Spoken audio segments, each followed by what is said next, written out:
Keşbek keşbek mana jonim keşbek. Onash, nima qilyapsan? Rizqimni teryapman. Men aytgan narsalarni olib keldingizmi? Ha, olib keldim. Meva, cheva, kartoshka, piyoz hammasini oldim. Chekinichi. Yo'q, esimdan chiqibdi-da. Nima? Nima chekin olib kelmaysiz? Niyangiz joydami? Menga bering, tez borib chekin olib keling. Cheksiz uyga qadam bosmang. Keşbek qadrini qaydan bo'lur? Keşbek urmagan bandalar. Chekkalarim ochdi, chiroy. Nech pul bo'ldi aka? 1000 so'm bo'ldi.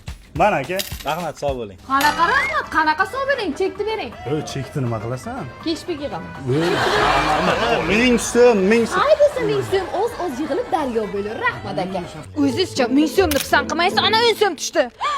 Dadish, chekda bo'ldim. 6 millionlik chekda bo'ldim. O'zim bo'ylanib ketganman, nimadan o'z bo'lib borish kerak. Ibi, bu chek oldin ro'yxatdan o'tilgan. Ana, ko'rdingmi? Bilib qo'y, boylar bekorga boy bo'lmaydi. Ular tintinigacha hisoblab yuradi. Akani ham senga o'xshagan xotini bo'lgan bo'lsa, urganda chekdi. Mana senga sovg'am bor. Mayli, sen birinchi ko'rsat. Mana Xonsaroy afsonasi loyihasidan bir xonali uy oldim. Qaysi pulingga olding? 2 yildan beri keşbek yig'aman bu.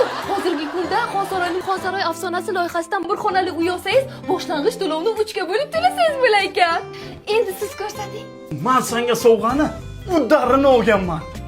Mana. Dodish, bugun keşbekchi ayollarning orzusidagi